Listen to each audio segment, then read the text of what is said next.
Hello and welcome to today's webinar, Secondary Data Analysis of the Uniform Data System, or UDS. I'm Brett Poe, Research Associate with the Council, and I will be the moderator for the webinar presented by the National Healthcare for the Homeless Council as part of our spring virtual training with support from the Health Resources and Services Administration and the Bureau of Primary Health Care. This session is being recorded. This is a 60-minute presentation with the last 15 minutes reserved for Q&A. There is a chat box below the presentation slides for participant questions and technical issues. Please type your questions or technical issues into the chat box at any time during the presentation. A select number of questions will be answered at the end of the presentation during the Q&A session. Remaining questions will be logged and provided to the presenter for written responses after the webinar. If you are having technical issues, you may also call the Council's office at 615-226-2292 for assistance. This session is accredited for 1 continuing medical education credit hour through Vanderbilt University Medical Center. If you plan on claiming credit, please copy the information located in the CME Information Notes pod to the right of the PowerPoint slides and follow the instructions. The text-in code will only be available during this session. Our speakers are Elena Boyer, Research Director at the Council, and Eric Turner, Senior Health Services Consultant at John Snow, Inc. Elena provides oversight and guidance for the research activities of the National Healthcare for the Homeless Council, which includes quality improvement projects and providing educational resources for healthcare clinics that serve individuals experiencing homelessness. She coordinates and facilitates the Research Committee and Practice-Based Research Network initiatives, which are currently focused on improving health outcomes and providing quality care across systems for vulnerable populations. Eric has over 20 years of experience in policy, program evaluation, health systems operations, and outcomes analysis related to healthcare access, provider workforce, clinical quality, and the safety net delivery system. He has led some of JSI's most prominent projects related to community health centers, workforce adequacy, rural health systems, and quality of care. Mr. Turner has worked at all levels of the medical safety net system with clients ranging from the key federal and state agencies responsible for medical access nationally to individual providers and community organizations in underserved areas throughout the country. And we will begin with Elena. Hi everyone, and thank you, Brett. I'm going to speak loudly and clearly. We have a few sounds kind of work going on around the room. But I wanted to just start out with kind of a little bit of a background on what the Uniform Data System is. We often call it UDS, and I probably will be referring to it through this presentation as UDS. It is a data set and a data system that sits with HRSA and really primarily gathers information from health center funding, funded health centers. So they are often classified under 330 in HRSA's legislature and regulation. So it is divided up into 4 different types of health centers. And so 330E at the top of the screen is primarily health centers that serve entire communities and just really the generally underserved population. They probably make up most of the type of health centers in the nation. Then there are 3 other types of health centers that really target vulnerable populations. There's 330G, which targets mainly migrant populations. There's 330H, which often targets healthcare for the homeless, which is what I'll be talking about today. And there's 330I, which are health centers that sit within public housing. And so you can imagine that all of these health centers see different types of patients that come through with different needs. So there's a need for these health centers to be present in those settings. So like I said, for the rest of the presentation I'll be focusing on today will be health centers that receive 330H funding, and that can be a mixture of type of funding. So these health centers could be receiving 330H and 330E, or 330H only, or any other type of combination of 330 funding. And in later slides when I am speaking only of 330H only or standalone clinics, I will be sure to specify that. So the data set really captures many domains. First of all, we do receive information on patient demographics, services provided at clinics, clinical indicators, so specific ones like diabetes or hypertension or asthma, as well as utilization rates, so how many visits based on a condition, and there's cost and revenue also that is collected. In this data set is more than 900 variables, so it's definitely a dense data set to tackle, considering that in 2015, nearly 1,400 community health centers reported data. A core set of information that we do receive, or what's important to remember, is that this is an aggregated data set. So I don't have individual level data. I don't have longitudinal data. So there are limitations to what we can actually pull from the information. But nonetheless, it is still a helpful profile to provide to our clinics. So with that, I'm going to go to our next slide. And so really kind of talking about what we did. And the premise of what I'm showing you today is really kind of a work in progress of a deliverable that my research team is working on to submit to HRSA. And so it's a secondary data analysis approach. And what that really means is really looking at the data, mining the data, digging deeper in a different way than maybe was the primary intent of the collection of the data set. And so I think that this serves many purposes and benefits, particularly for providers that sit within and administrators and really the general public, but really gives a good profile of what our patients look like and how our providers are doing within 330H funded health centers. And so it allows us to establish benchmarks specific to our population. We can identify trends across time, region, or clinical space. It helps us prioritize maybe needs for new programs in different regions, where are we having gaps, where can we have improvement. It really just gives a nice capture of really what's happening. At the same time, I think we can demonstrate our value by showing what achievements we have made, what utilization looks like as we see increasing and decreasing populations within individuals experiencing homelessness. This will also help us at the council drive targeted training and technical assistance and provide educational materials that really target what is most needed by our health centers. So having said that, and again, this being a secondary data analysis, it is important to know that there are some limitations. As with many data sets, there are lots of limitations. But coming at from a secondary analysis, we do have to kind of keep these in mind as we go through the data. And so some of that is that our health centers sit within larger CHCs. So in that previous slide, I talked about there being a mixture of funding streams. So we can have 330H funded health centers that also receive 330E funding. And so that can look different when we're looking at the data that's being reported. And in some variables within the data set, it can be hard to really decipher where the data is actually coming from, either the HCH side or the CHC. For many of what I'll be presenting today, we feel confident that those are definitely HCH data. A second limitation, or something to think about, is that we still don't necessarily have a consistent way in which we're defining homelessness across our health centers. So on the intake forms that are at our health centers, they might look different, or the choices might look different, or it might just be a simple, are you homeless, yes or no, or it could be more in depth of, are you without housing, and if not, what type of housing do you have? So kind of coming up with a consistent way to do that would be helpful, but those are things to keep in mind as we're going through the data on the next couple of slides. So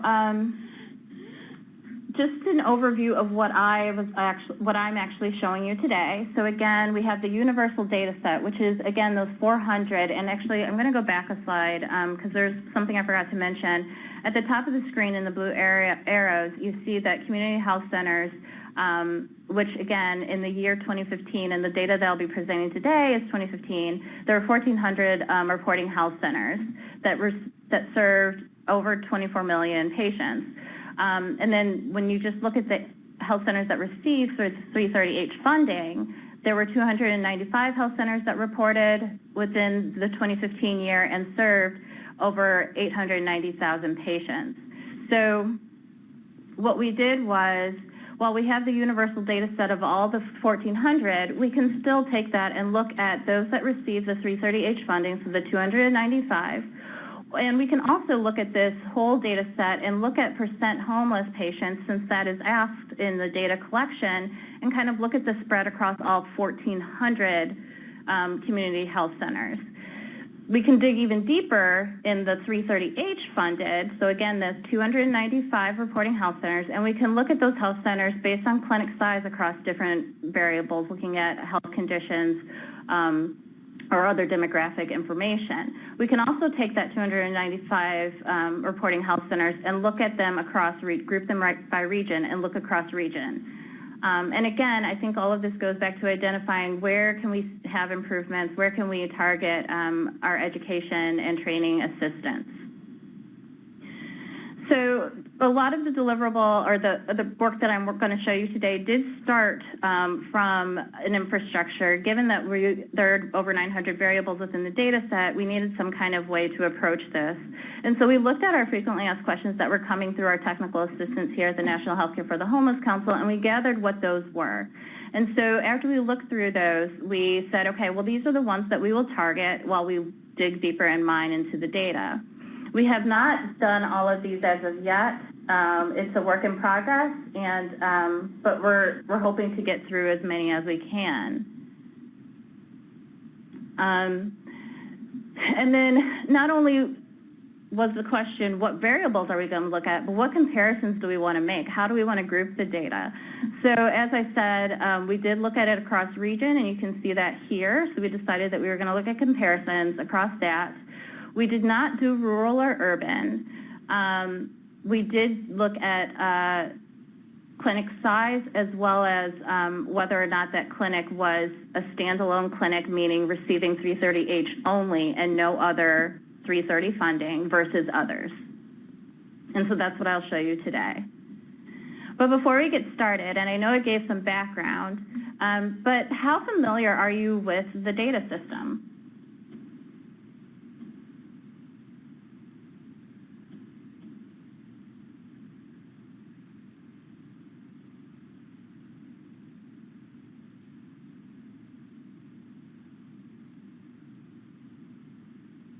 Okay.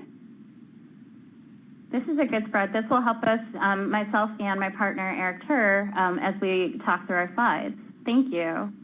Okay, so it looks like it's a good spread, and maybe about most right now, about 32% are somewhat familiar. As was I when I started at the council too, so we all start somewhere. One thing that I want you to do as we go through these slides, and this is a chat box, so you're welcome to input your thoughts or chats, but something to think about as we go through is how would secondary data analysis of the UDS help you, or if you are at a health center, how do you think that would help your health center? How would you use that data? And so it would just be nice to kind of hear some feedback about the utility of what we're reporting today. So the first thing I was going to share with you was kind of looking at the 400 community health centers that reported, and look at the data across percent homeless patients. And so one of the things that we found was looking at percent homeless patients based by male and by gender. You can see that when clinics were divided into a clinic that sees less than 100% or less than 1% homeless, or any up to seeing more than 35% or more homeless, which often our community health centers fall within these top two ranges. You can see that it's pretty variable, but you notice that in those clinics that see 35% more, they are seeing more male than females. The other thing that we looked at was looking at race across the different breakup of the health centers, and predominantly we do see that the population is Caucasian across all divisions of the health centers. And again, this is looking at all 1,400 health centers, not just the healthcare for the homeless. We did look at some health outcomes for some of our top reported conditions. So we're looking at hypertension in the green bars, diabetes in the red bars, and asthma in the blue bars. And I know this slide can be a bit much, but I'll walk us through it as quickly as I can. So looking at those three health conditions, the bar graph coincide with the y-axis on the left. So this is the percent of patients with the diagnosis. So really what you're seeing is that there's high level of percentage of patients that come in with hypertension issues, and that's across all breakdowns of health centers. And then when you look at the line graph, what we see is, and this corresponds with the y-axis on the right, so this is visits per patient, so really kind of looking at utility. What we're finding is that even though it is not the most diagnosed condition, diabetes visits still top the number of visits that patients are coming in for. So I don't know if that's necessarily something that is surprising to a lot of people, but there are multiple visits that need to happen considering that condition.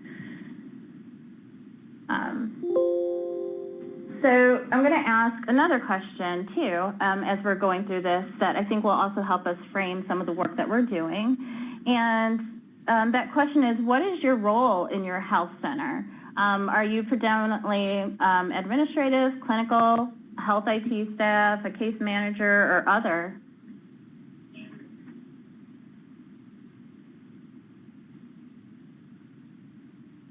Okay, we're getting some good numbers here. It looks like it's trending that the most that we have are in an administrative role. It's great. It's good. I really hope that this will be useful to that group as well as others. So now kind of getting into the 330H health centers and kind of looking at their data. So kind of taking it away from the 1400 reporting, what can we really learn from our health centers? And so the first thing that I'm showing you is really kind of a profile. And I know that there's a lot of information on this slide, and this is a work in progress.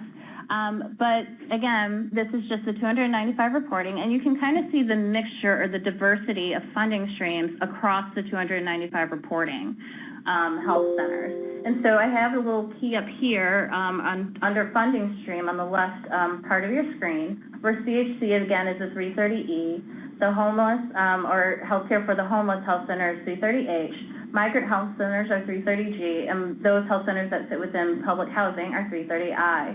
You can kind of see the breakdown of where our grantees are across this mixture of funding. The majority of our funding are health centers that do sit within larger community health centers. So again, that combination of 330H and 330E funding.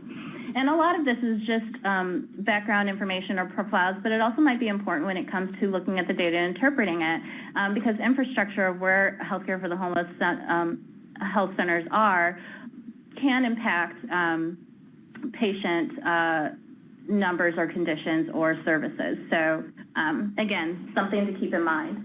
As we move forward, when I do make the when I do comment about standalone health centers, we are considering that 69. We do fold up, for those that are interested, our health centers that receive 330H funding and public health funding, as well as health center funding plus migrant health funding. So really what we're saying is the standalones are 330H funded but do not receive 330E funding, if that's helpful. So I'm going to move hopefully some a little quickly because I want to make sure that my partner has time to talk. But this is looking at percent urban versus rural. One thing that is interesting is that this tag is applied once it gets to HRSA, so that is something to always keep in mind when looking at this data. So it's not necessarily self-reported from the health center itself.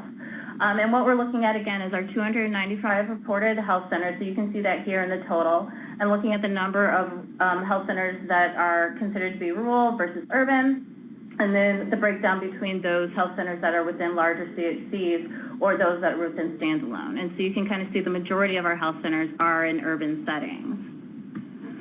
The next thing that we also can show and is asked in the data set is not only how many patients has the 330H funded health center served, but there is also a variable that says, that again asks about homelessness.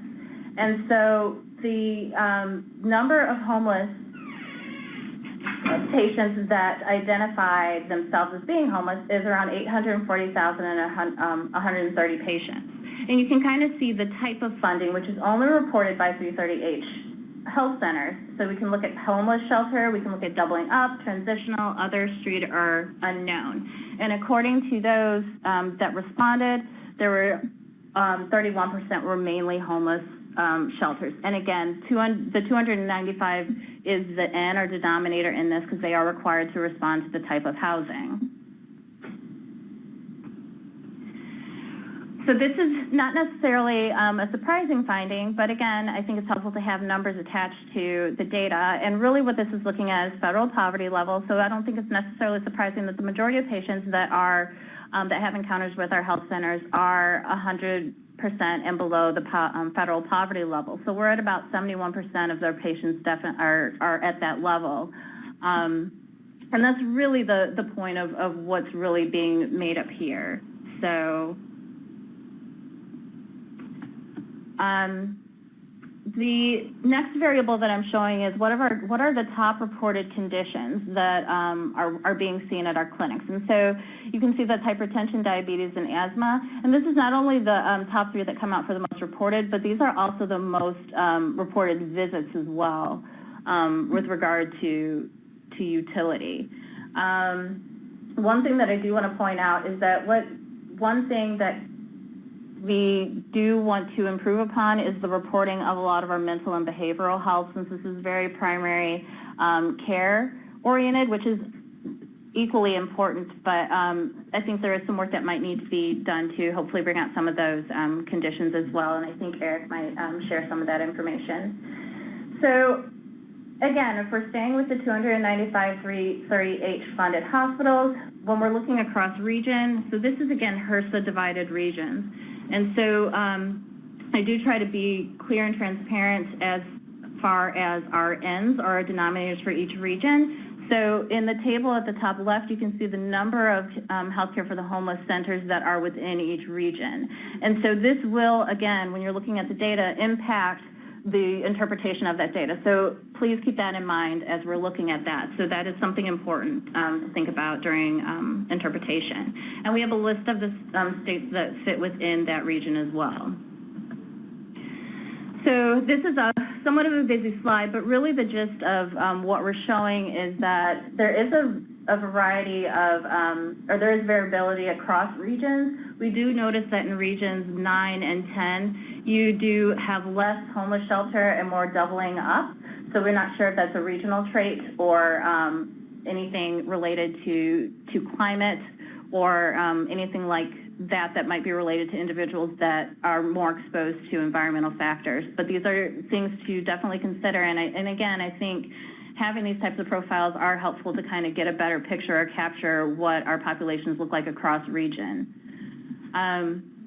Again, looking at uninsured across the HRSA region, something we do find very interesting, and again, I don't have my denominators here, but we have gone back to kind of look at this data point to understand what's really happening here, but the blue bars are representing individuals that are 17 and under, and the green bars are representing individuals that are 18 and up.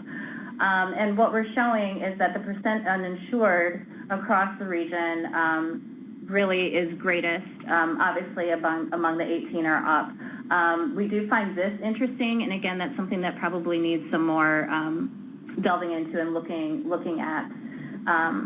And again, we have to keep in mind too the number of health centers that are reporting across region might also be impacting some of this data. And on the far right, you can see those that have Medicaid expansion versus those that do not have Medicaid expansion. And so I think you're seeing what you would expect as far as the number of percent uninsured in the non-expanded states versus the expanded states. One thing that I do think is interesting if we look at one condition across regions is if we look at substance-related disorders, and the way that that's captured in UDS is really looking at ICD-10 codes that are related to opioid abuse, dependency, cannabis, and other types of hallucinogens, which are listed here. and again, so this is excluding tobacco as well as alcohol, but as we look across region, what we see is the bar graph is looking at, again, utility, visits per patient, whereas the line graph is looking at total number of patients. And one thing that I do think is important, and had we not done the secondary data analysis, I'm not sure we would have captured, and we don't know the reason for this, but in Region 9, we see that there's lots of patients that are being seen. However, they're not coming in for visits, or at least they're not returning for visits. And we don't know the reason for that, but again, I think that's the importance of doing secondary data analysis, is that it allows us to figure out where to ask questions and how to ask questions and look at data differently. Something that I think would be an ideal situation are maybe Region 1 or Region 10, where you're seeing patients coming back multiple times. And again, this is not longitudinal data, so I don't know specifically if it's the same patient coming in, and so that's a limitation that you have to think about as well. But they certainly have more visits per patient in that area. So I'm going to move through this one rather quickly. So this is looking at data by clinic size. We did use SPSS to look at our clinics across different clinic sizes, and so we didn't want to heavily weight our clinics towards one direction or the other. We had a big range of clinics that saw either less than 500 patients all the way up to 10,000 patients. And so how do you really deal with that data and be able to compare across bins? And so I did try to equally weight the number of clinics across bins and have SPSS assign the designation for the parameters. And so that's what we're actually showing here. The last bin, bin 7, does have much fewer clinics in it. So again, that's one of those situations where you have to consider when interpreting the data if you're going to compare across. While there are lots of words on this slide, what I do think is important in the take-home from this is that the top graph is showing distribution and number of clinics reporting by services, whereas the bottom is distribution of clinics reporting by condition. And so the top graph is really kind of, again, getting at what I was talking about earlier, is kind of looking at the UDS data set and how representative some of these behavioral health or mental health conditions are being reported, and it doesn't, and again, Eric will be talking a little bit more about this, but you can see variability there. Whereas when you look at some of the primary care conditions, asthma, hypertension, and diabetes, I think we report pretty well across the board. So again, this is looking at number of clinics reporting in each bin. So just briefly, this is looking at the number of patients, the average number of patients with a diagnosis, again, looking at utilization, so visits per patient. And we see what we saw similarly in our first slide is that diabetes is still the most reported diagnosis. However, most people are coming in for hypertension. And then lastly, and I'll hand it off to Eric after this, what we do think is important is, again, looking at some of those substance abuse disorders, mental enabling services, some of those services that really hit home to a lot of the healthcare for the homeless clinics. You can see definitely variability in reporting across the clinic size, but I think we're finding some interesting findings from this as we're moving through. So without any ado, I do want to hand it over to Eric. Okay, great, thanks. So, hi everyone. Just briefly before I get into the content, so this part of what I'm going to be presenting, you all may know JSI from the UDS collection and editing. We've been doing that for quite a long time. This content comes from another project, a cooperative agreement that we now have with the Bureau of Primary Health Care called the High-Tech Center, which you may or may not have had contact with. And the focus of the High-Tech Center is really to work with the health centers and the health center networks and PCAs to improve the health centers' use of electronic health records, and particularly targeted at the application to clinical quality improvement. So I'm going to run through some of the content that we've pulled out of there, and what I've done is break it out in a way that sort of speaks to the Healthcare for the Homeless program, and I'll explain that. So I notice most of the people are not quality or clinical people that are on the line, but hopefully this will still resonate. Oops, wrong place. There we go.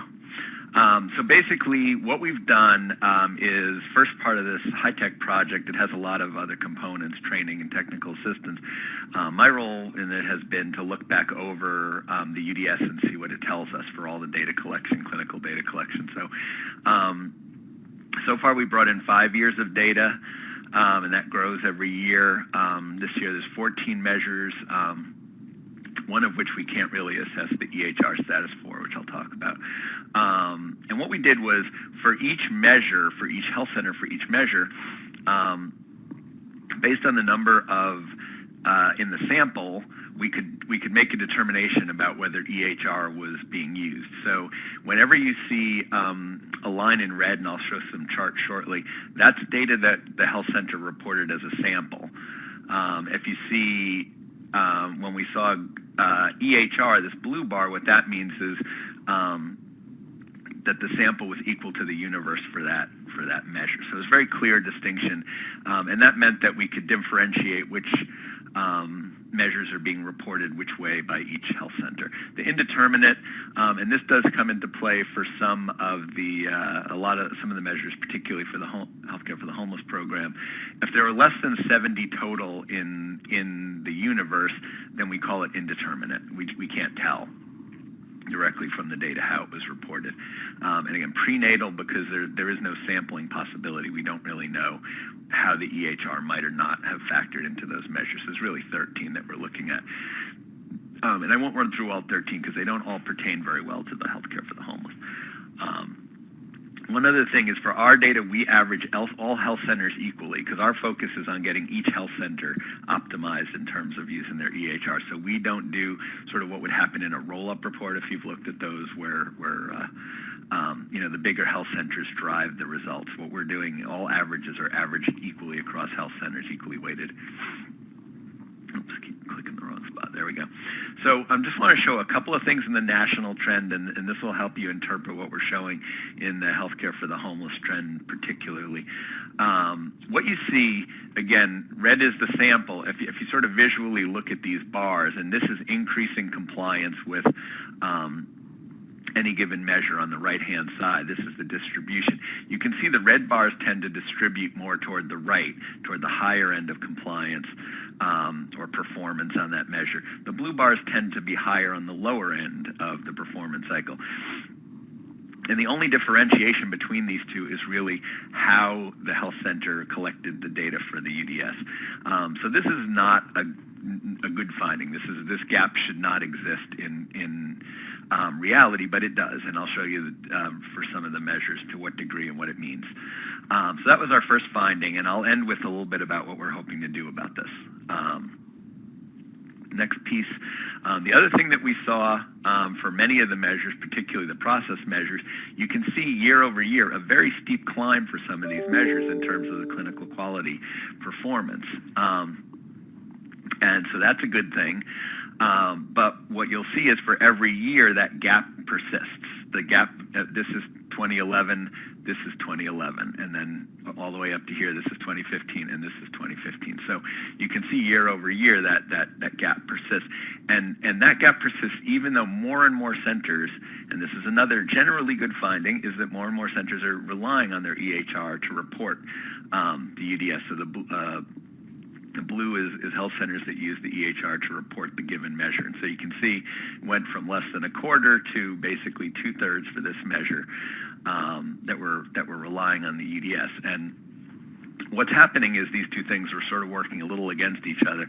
So the EHR results are lower and more health centers are relying on the EHR. The aggregate improvement in result is being tapered off by that. And we are not saying which of these necessarily is the better measure. There's reasons that either could be biased. There's a lot of literature that supports why the data derived from the EHR might have some issues versus what someone would see if they were manual sampling them.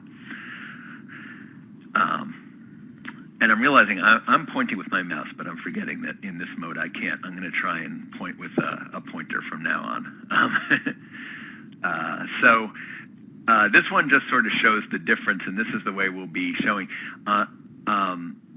the measures going forward, there's a sort of a benchmark group, and then on the other side there's the group that you represent. We'll actually have 3 bins, and I'll explain that in a minute. But what this is doing is just taking what I just showed you and putting it side by side so you can make comparisons instead of looking just nationally. Down here, this is the aggregate result. So this sort of runs all this data together and says, if we average it all out, how do the 2 groups compare? And then I'll talk a little bit about these ones on the right after that. Okay, so the other thing, which is not aggregated data, but this is something we're hoping soon to be able to make available to each health center individually, is just looking at one health center's data over time for a series of measures.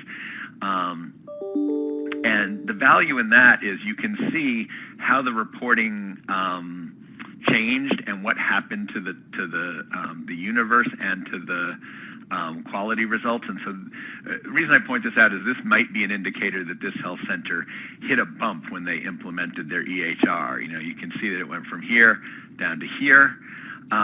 Same with this one, you saw a little drop, and then it climbs back up again, so this may indicate that they resolved that issue. But again, you don't know, maybe this would have climbed to here, and be up to here by now. So this may be an indicator that the EHR system caused a setback in the quality measurement. You know, and also to just show the trend. So down here you can see maybe this one's starting to trend down for some reason. Okay, so for the homeless program, what I'm going to show you is 3 different bins. So there's healthcare for the homeless only. So you can see much smaller numbers, much flatter over time. These are standalone, what we referred to a minute earlier, referred to as standalone. This is the mix. So they have a homeless grant, but they also have something else, some other 330 type grant in the middle here. And then the last one, this is the comparison group. These do not have a homeless component to them. And these are the counts. So you can see there's much more in this bin. And what happens in these middle 2 bins is obviously the non-homeless patients outnumber the homeless patients considerably for most health centers. So the results here are much more driven by the non-homeless population, and that obviously makes it harder. So that's why we're showing this middle group, because it kind of, you'd expect it to be somewhere in between the non and the homeless only if there's comparisons. As I said, there's a few measures that just don't pertain very well to the homeless program, because most of the data is in that indeterminate category. We can't really tell how the EHR is functioning. So asthma, coronary artery disease, dental, childhood immunization, and ischemic vascular disease, all those measures really don't work very well within the homeless program. I should also mention HIV as a measure overall doesn't really work well in most health centers, because you need 70 new HIV cases a year, so most don't have that. The other thing is, you all, as the homeless programs may be familiar with, there's a sort of a rank adjustment sent out, and so our data is not adjusted for patient risk. So this is just sort of the raw data. I know the Bureau does an adjustment. We're not involved in that, where sometimes you get a rank order that's adjusted because of the sort of risk of your population.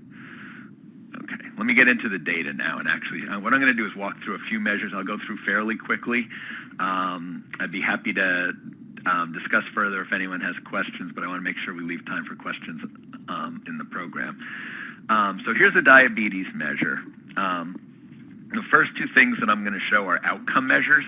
So these are things that directly relate to measurable health status. The other ones that I'll mention after that are process measures, where what you're measuring is what's being done for the patient, but not necessarily the result. So the nice thing about the outcome measures is they're usually fairly clinical. They're fairly better tuned to the way that the EHR system likes to look for data. And so going back, these are similar charts to what I showed you before, but now there's 3 side by side. The homeless only, the mixed, and the non is over here. So the first thing that you see on this one, you can't really tell. I'm gonna jump. again, if you look at this, if you look at the red sort of curve versus the blue curve, you can kind of see that pattern here that I showed you. Within the homeless program, you can see it to some degree. There's more emphasis on the red on this higher side. There's a little more emphasis on the blue. This one's fairly mixed overall. And in terms of adoption, in terms of how much they're relying on, you can't really tell because there is an indeterminate group in the middle here, and it sort of falls right across the other group. So, but you're somewhere in the homeless program, standalone ones are somewhat in the range of where all the other health centers are in terms of EHR adoption. So that's, obviously a finding. And what you can see over here is that their measured quality for EHR and even for the sample has been fairly flat, but you'll see it's a little bit lower if you're sort of visually to walk across those lines, a little bit lower than the other programs, either the mixed or the non-homeless programs. So what I'm going to do is go to this slide. And so what this is doing is taking those trends into account, the increasing use of the EHR and the differences in the EHR versus the sample data. And what you can see is here basically the net is that the homeless programs are slightly lower, not by much. So I mean, you're 62 in this most recent year versus 70, and 69. It looks like right there in the middle. So not a huge impact. And for the outcome measures, you see a lot less of a differentiation. Again, because the EHR systems can find this data more easily. At least that's our assumption to some degree. Okay, so looking at the hypertension, and again, I'm going to flip through a few measures so they all look the same. So for hypertension, again, the adoption here is unclear because it's kind of right mixed, but you're kind of in the mix with all the other ones. The distribution, again, this one's also not that clear. You've got some higher red at the higher end, but your highest outcomes were from the EHR. Your lowest outcomes are from the EHR. This is for the only programs. But you can see the pattern even nationally. That same pattern that I talked about still exists. And so what you get is a lower overall trend, so not a steep climb, but a generally upward trend, for most of the measures. And so let me click to the next one. These I'm going to go through quickly because they're slightly less interesting. So again, you can see that the homeless programs here, the average outcome is a little bit lower, but only by a few points below the other ones, and still sort of reflects that flat to slightly upward trend that we're seeing. So now let's look at some process measures. And what you'll see is a much clearer distinction between the sampling versus the EHR. So if you look at this distribution of issues, you're much clearer for this is colorectal cancer screening, much clearer, much higher sampling on the high side, much higher EHR results on the lower side. It's true in these other ones. It's just a little harder to see and not as prevalent. Let's see. What you can see, the adoption is similar, although maybe slightly less for the homeless-only programs than for the others, but all in all pretty similar. Here's where you really see when you start looking across the years, the EHR results have been sort of flattish, maybe slightly up. The sampling has been continuing to rise, and the sampling is a lot closer to sort of where the non-homeless and the mixed programs have been. But you can sort of see that each one sort of has a climb in terms of quality. So if I look at the next slide that sort of shows the average outcomes, you can kind of see the aggregate result of that. So, the homeless-only programs are down here. The mixed are kind of in the middle, and then the non-homeless programs are slightly higher. But the big lag that we're seeing is down at that end. And again, going back just one, some of that has to do with this gap. And so this is a question about why is this coming out so much lower than that. All right, so that's colorectal. Here's Pap. Second here, just keep my notes. So the PAP, again, you see that big distributional difference for the homeless-only programs where you've got the red one that's standing up much higher to the right. And again, you see it over here for the regular the programs too. PAP stands out pretty clearly. And here, the sample, what you'll see down here is, again, the sample being closer in terms of outcome to the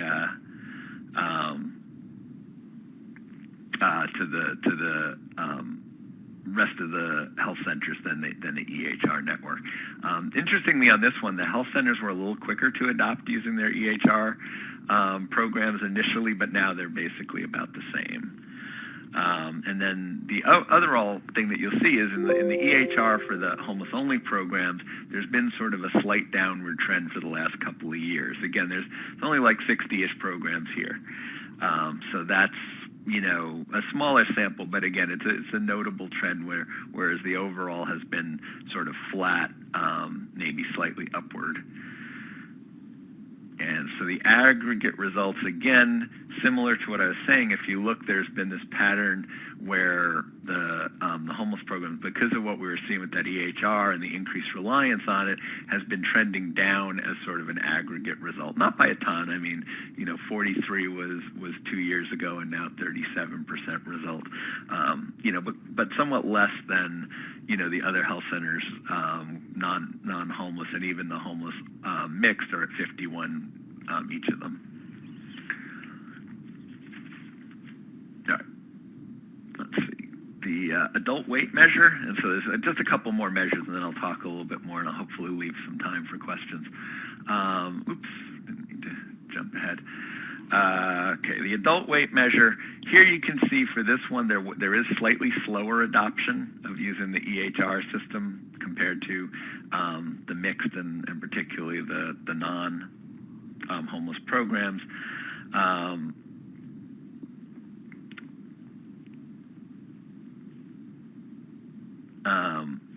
So the EHR system seems to be a little bit more sort of leveling off in the most recent years. Compared to the non-homeless programs where the EHR-derived data still seems to be growing. Again, this doesn't mean it's necessarily about the EHR or even necessarily about the homeless programs, but in aggregate, that's the result that we're seeing. And again, for all of them, you're still seeing a lag between the sample versus the EHR. That lag is more pronounced for the homeless program. So here, the quality results have dropped down, whereas for the other programs, they've kept pace. Particularly these mixed ones in the middle are closer. So if I look at the results for aggregate weight, you see that sort of that rise and then sort of leveling to falling slightly.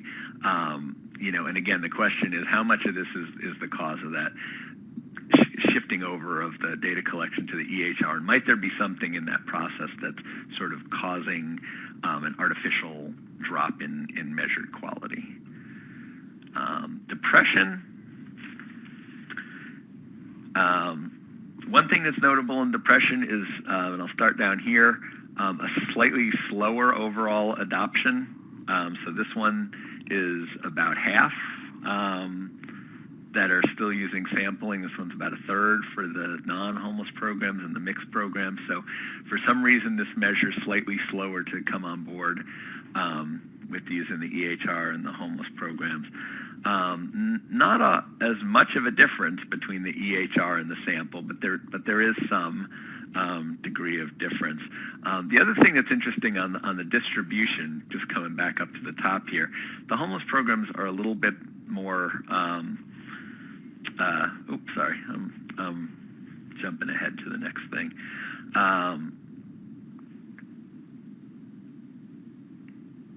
Okay, let me just actually skip to the results of the EHR so I don't slow us down too far. So again, if you look at the results, the homeless program actually on depression in aggregate is actually slightly above, at par at best, slightly above maybe in terms, and has been there for a longer period of time.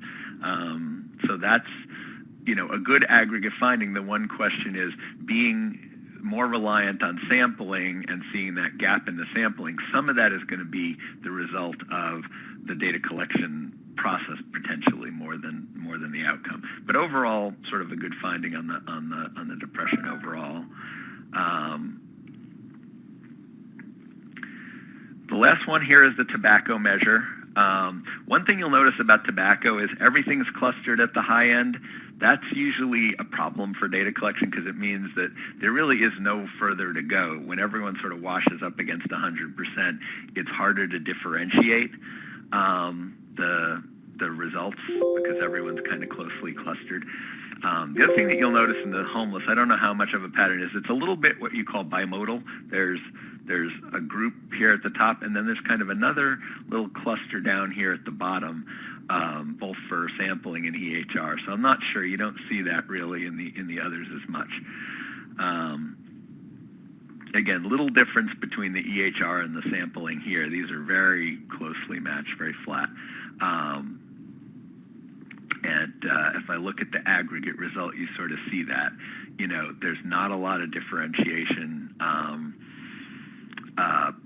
in terms of, well, this is the overall trend. Sorry, there's not a lot of overall trend. It's slightly up for each group. The homeless program standalone, only lags by a point or two behind the other by the other groups. So for those two measures, the depression and the tobacco measure, the homeless program seem to be, a lot closer than some of the other measures. So there is a lot of differentiation. And again, this is what looking back at the data that we've already got for several years starts to tell us. Again, the real answer to any of these problems is, if there's an EHR-derived problem, is it within the realm of the health centers? Oh, I forgot. I have one more slide that's not a direct measure outcome, but I just kind of wanted to show it. It was sort of previewed before, but I thought it was interesting. This is patient-centered medical home adoption by where they're at, yes or no, in terms of being patient-centered medical home, and whether this, any given measure is being sampled. This is just an example, so it's not really relevant which one. This one's meaningful use. You can see a lot, even at stage 2, meaningful use are still using sampling. So meaningful use does not necessarily equate to UDS reporting using that data system. And the last one is participating in a health center controlled network. And again, how that impacts whether you're using your EHR system to report. What you see on this, just to be real quick, the homeless only programs, much less likely to be in patient-centered medical home, about 50-50 overall, with about half sampling on either one. Meaningful use, much more likely to be at stage 1 than stage 2 compared to the other groupings. But within that group, still using the EHR quite a bit. And then the last one. You've got the participation by method in the HCCN. Again, much less sort of overall participation percentage-wise in the in HCCN compared to the other groupings. So one last note about what comes next, because obviously we've pointed out that there are some issues. We are rolling out, and it'll be in some other trainings that we'll be doing going forward, a data validation tool and a process for using that tool that sort of walks you through these steps, helps you determine, is there evidence that this problem with an EHR system exists within your health center, what to get out of your EHR system in order to find the data you need to do a validation test or a data hygiene test, determine a sample size and a strategy for working through this problem, which I'm not going to get into, but it's a very guided process. And then basically what you do is a blinded chart audit within the data that the EHR system derived for producing its own results. And that's a blinded process, so that people collecting the data won't know what the outcome should or should not have been for a given chart. And then at the end, basically, you reveal all the results, and what it tells you is, is your aggregate compliance similar to what the system's generating? But more important, it will flag on any given record whether the universe inclusion for that record or the compliance with the measure came out differently based on the data you gathered compared to what the system assessed. And that will reveal basically where the issues might be if they exist and what to do about them. and then also gather some data that might show you what the underlying causes are. So that's not part of today, but I didn't want to leave it as, oh, look, there may be some issues with the data, but there's not. But what will we do about it? And basically, in the end, and this is my last slide, you'll be able to see problems with the numerator. So again, if the outcomes are too low, is it not finding evidence of compliance where it should be? If the denominator's picking up things that it shouldn't be, then that will cause decrease. And then the last one is actual clinical issues, which is really, if none of the data is driving it, then yeah, you may need to do some quality improvement. And again, I know we're a little over time, so let me turn it back for questions. Thanks. Great, thanks guys. Yeah, so we do have a few questions that we can jump right into to address. Let's see here. So the first question is for Elena from her part of the presentation. Is there a report that you used as the resource for the data? Is it available online?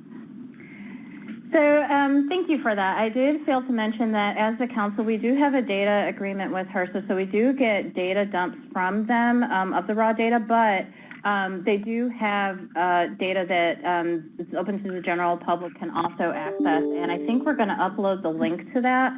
So you can certainly try to recreate some of the work that you saw today.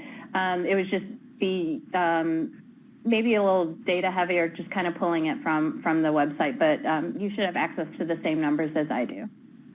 Great, and Hannah has also posted that link in the chat area, so you can access that on your end. Another question for Elena, if you have the answer to this, does housing status include domestic violence shelters under homeless shelter? So I think that's a great question. I think that falls into the issue that I was referring to earlier, in that because we don't define not only homelessness, are you or aren't you, but really what types of homelessness and what they look like, we don't have a consistent way of doing that. So it would be hard for me to tell on this level of aggregated data whether or not that included domestic violence shelters. It is possible that some health centers do have that intake form divided up that way and more specific, but I would not be able to know from the data set that I have. But that's a great point, and is something that we do need to move towards, is something consistent. How do we define types of shelters? How do we define homelessness? And I think it will definitely help with data quality as well. Okay, perfect. And then the next question that we have, this is the last one for Elena's piece. I saw on one of the slides Hep C data. Did I miss HIV data? Interestingly, HIV data for number of individuals with diagnosis was just out of that data range. There were multiple conditions, but I did a cutoff of the top 7, so it was actually number 8 on that list. And so the number that reported from HCHs was around 13,566 individuals with that condition. And then looking at number of visits, what is interesting is that not only looking at number of patients with diagnosis, but looking at the visits, HIV does move up to the sixth most reasons for visits to clinics. So that is interesting. Okay, great. And we've got a few questions here for Eric. What is the measure you are using for adult weight exactly? So the measures are specified in the UDS, and this year with the 2016 data, this only goes up to 2015. There's been an effort to align the quality measures with external versions. But in general, the adult weight measure it's a slightly complicated one because it involves whether the patient's BMI was checked within the last year, and then as a secondary part, if the measure had been out of range, if the patient was overweight or obese, was there a weight loss plan developed with the patient? So, and there are some exclusions. If you look in the UDS manual, you'll see this sort of exact specifications for how that's defined. Great. And we just have about 4 more questions, so we'll try to hit all of them before we close out. Has there been an assessment to determine if sampling for chart reviews benefits from the practice of oversampling in selecting best of the best records? Yeah, I didn't really get into that, but that's why I said we're not making a judgment as to whether the sampling difference is the fault, if you will, of the EHR system or the fault of the sampling. There certainly is the potential for people to, on the sampling side, to put your thumb on the scale, I guess, look at a chart and go, oh, this one's not one we should have been looking at, and pick a different one or something like that. Or looking to find the thing, even if it wasn't completely documented. There's a lot written sort of on EHR systems about things they can't see, like, things that are documented in the notes instead of in some accessible way, or things that are, results that have been scanned in instead of actually converted to data. So we're sort of agnostic as to what the issue might be, but the goal is to basically, and there may be some on both sides that lead to that gap. But the process that we're laying out for going forward is if it looks like that's happening at a given health center, working through to figure out, is it real before people start making decisions on the clinical data. Okay, and then the last one that I'm going to ask here on the call is, can any SQHC contact high tech for an evaluation? Good question. So as you can see, my last slide here has the contact information for the high-tech center. Certainly, anyone can contact the high-tech center. You may also be part of an HCCN or a PCA that's sort of working on clinical quality, and so, we're trying to not overlap with their work. So certainly if that's the case, I'd look to them first at the individual health center level. The only thing I'll say is what we're working on right now, and hopefully it will come out in the future, we're just looking for some approvals and such, is a way to access the dynamic version of these charts that I've been presenting, but at the health center level, so each organization can look individually at their own data, and then maybe each HCCN or PCA can look at aggregate data, comparison to other organizations that are similar to them. So that's the goal, is to make this, at least the data that I presented, a little more self-service, where people can go and look at it themselves, get the numbers. But then certainly the high-tech center exists to support, the health centers overall. So certainly feel free to just to use that contact data that's there. My numbers are there. If it's something you think specific to my presentation that you want to ask, feel free to contact me directly. That's there as well. Perfect. So then, for the sake of time on that note, we will go ahead and thank you guys for joining the Secondary Data Analysis of the Uniform Data System webinar. A link of the archived webinar and PowerPoint slides will be available on our website, www.nhchc.org, at the conclusion of our spring virtual training. Questions that presenters were unable to respond to will be addressed via email. As a reminder, in order to claim CME credit, you must text in the provided code within 24 hours of this session ending. And please note that the code was previously displayed incorrectly, and we have corrected that. The correct code for reference is 471.